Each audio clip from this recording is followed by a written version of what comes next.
TV triple 8 news కి స్వాగతం. రాష్ట్రపతి అవార్డు గ్రహీత స్వాతంత్ర సమరయోధులు సీనియర్ కాంగ్రెస్ పార్టీ స్వర్గీయ పోలవరపు లక్ష్మీ నరసయ్య 96వ జయంతి ఘనంగా జరుపుకున్న పుర ప్రముఖులు సూర్యాపేట జిల్లా తుంగతుర్తి పట్టణంలోని Indian oil corporation dealer Santosh service station IOC తుంగతుర్తిలో స్థాపించిన పోలవరపు లక్ష్మీ నరసయ్య కుమారుడు పోలవరపు సంతోష్ తుంగతుర్తి పట్టణంలో గత 40 సంవత్సరాల నుండి పెట్రోల్ బంకులు ఎలాంటి మోసాలు కల్తీలు లేకుండా నడిపిస్తూ ప్రజల మన్నన పొందిన వ్యక్తిగా కొనియాడారని ఈ సందర్భంగా ముఖ్య అతిథిగా పాల్గొన్న A1 కాంట్రాక్టర్ సంకినేని కృష్ణారావు అధ్యక్షత వహించిన ఎర్ర హరికృష్ణన్ పత్రికా సమావేశంలో అన్నారు. ఈ కార్యక్రమంలో తాడికొండ సీతయ్య, గుండుగాని రాములు, రవీందర్ రెడ్డి, బండారు దయాకర్, ఓరుగంటి శ్రీనివాస్, మాజీ సర్పంచులు, ఎంపీటీసీలు, ఆర్యవైశ్య సంఘ సభ్యులు, గ్రామ పెద్దలు, పుర ప్రముఖులు, ట్రాక్టర్ డ్రైవర్ సంఘ సభ్యులు పాల్గొన్నారు. మన ప్రాంతానికి తుంగతుర్తికి అల్లుడిగా ఉన్నటువంటి వ్యక్తిగా ఉన్నారు. వారి మామగారు వారు ఒకే సమయంలో గ్రామ సర్పంచులుగా ఉన్నారు. ఇటుకలపాటి సర్పంచ్గా వారు, తుంగతుర్తి సర్పంచ్గా ఓరుగంటి వీరయ్య గారు ఉన్నటువంటి గొప్ప అరుదైనటువంటి సంఘటన చోటు చేసుకుని పాటిల్ గారి చేతుల మీదుగా భారత నిర్మాణం యాదృంగా ఇవన్నీ పెడతా ఉన్నారు.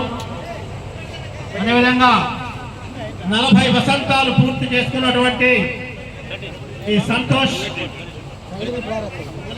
Service station Indian oil petrol bunk వార్షికోత్సవం 40వ వార్షికోత్సవం సందర్భంగా రిటైర్డ్ ప్రధానోపాధ్యాయులు శ్రీతులు పోలవరపు సంతోష్ గారి ఈ డీజిల్ బంకులో పెట్రోల్ బంకులో ఈ చక్కనైన కార్యక్రమం నిర్వహిస్తూ ఉన్నారు.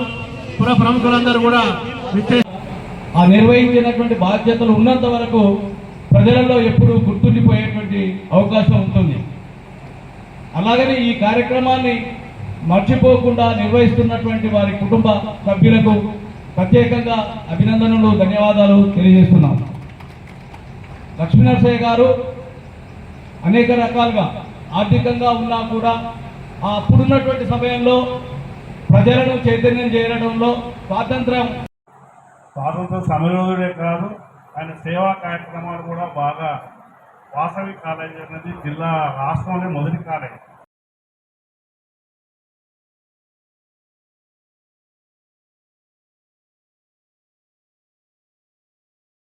నారాయణ గారికి మొదటి నుండి పరిచయం ఉన్నటువంటి వ్యక్తి పెద్దలు సంకినేని కృష్ణారావు గారు,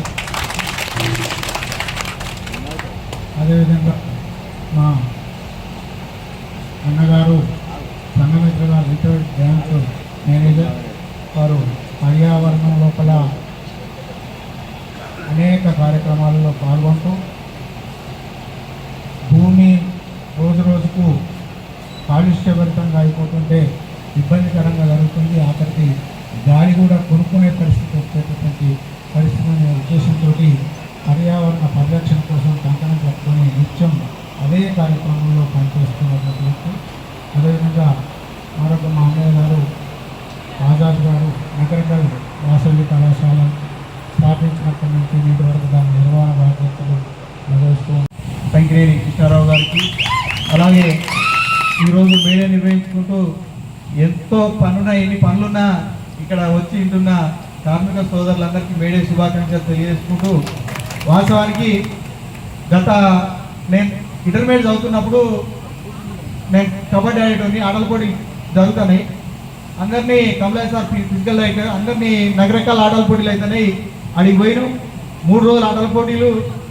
అందులో Thungathurthi government junior college kabaddi first place వచ్చింది. అబ్బాయిలకు అమ్మాయిలకు ఇద్దరికి వచ్చింది. ఇక ప్రైజ్ తీసుకోవడం కోసం ఎదురు చూస్తాను. ఇక ఆడికి పోయిన తర్వాత ఒక పెద్ద మనిషి వచ్చిండు, ఖద్దరు బట్టలు వేసుకొని ఒక తొల్లెటూ పెట్టుకొని చేతిలో కర్ర పట్టుకొని ఆడ కూర్చున్నాడు. ఇప్పుడు అదే తుంగతుర్తిలో నేను చదువుకున్నప్పుడు ఒక్కొక్క దగ్గర ఆ పాత స్కూల్ ఉండే, ఆ స్కూల్ దగ్గర ఎన్ని చింత చెట్లు ఉండేదో, ఎంత నీడ ఉండేదో. వెలుమ వాళ్ళ ఇళ్ళల్లో మొత్తం తర్వాత వాళ్ళని రామారెడ్డి గారి అత్తగారి ఇంటి దగ్గర మొత్తం అవన్నీ అటువైపు మొత్తం చెట్లే ఉండేది. మన ఊళ్ళలో కూడా చెట్లు లేకుంటాయి.